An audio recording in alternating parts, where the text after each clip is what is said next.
Ladies and gentlemen, the President of the United States. Franklin D. Roosevelt, or FDR, was born on January 30th, 1882. He became the 32nd president in 1933 and was the only president to be elected 4 times.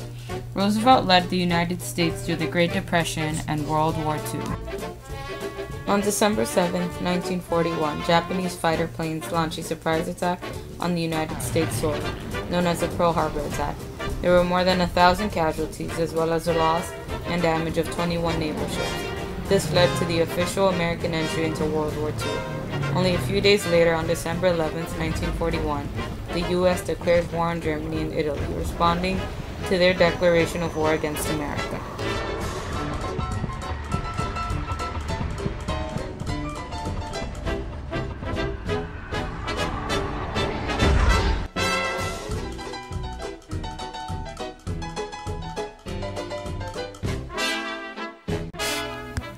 February 19, 1942, an executive order is signed into law by President Franklin D. Roosevelt confining 110,000 Japanese Americans on the West Coast into relocation camps during World War II.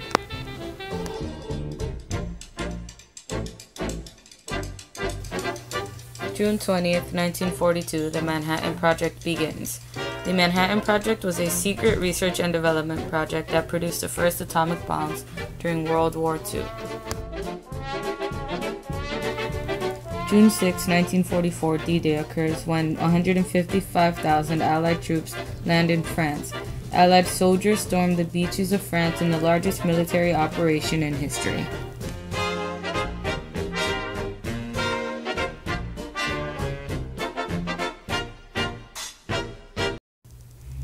April 12, 1945, President Roosevelt dies suddenly, leaving the country in shock and despair. Only a few months later, May 7th, Germany surrenders. As a grief-stricken nation mourns the death of Franklin Delano Roosevelt, President of the United States. Inside, in the historic Cabinet Room, Vice President Harry S. Truman takes the oath of office as 32nd President, administered by Chief Justice Harlan Fiske Stone. Mrs. Truman is at his side. President Truman asks the full Roosevelt cabinet to remain in office, expressing his intention to carry on American policies. July 16, 1945, the first atomic bomb is tested and is successful. I don't want to set the world on fire. August 6, 1945, President Harry S. Truman gives the go-ahead for the use of the atomic bomb with the bombing of Hiroshima. 3 days later, the second bomb is dropped on Nagasaki, Japan.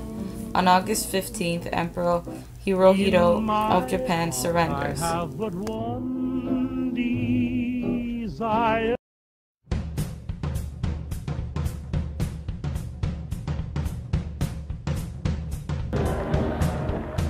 Japan surrendered. The war was over.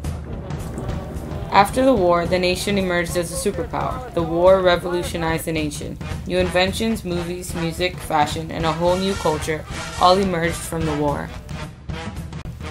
Rosie the Riveter was a symbol of a working woman. War production pulled us out of the Great Depression. Women began to replace men who had gone off to war. The first wave of women from the home to the workplace began. They were the country's workforce. As we are still short millions of hands, we must call upon women. All over the United States, women are called upon to leave their homes and take jobs. During the war, rationing limited the types of material available for making or obtaining clothes. The colors during the war were plain and solid.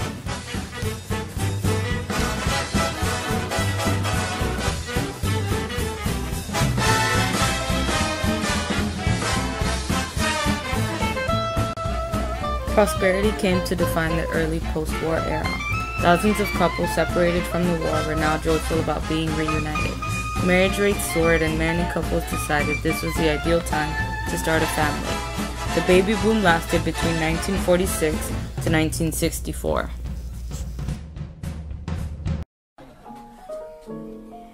Summertime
You saw me standing alone, Oh, Marie, 'tis true. without a dream in my heart.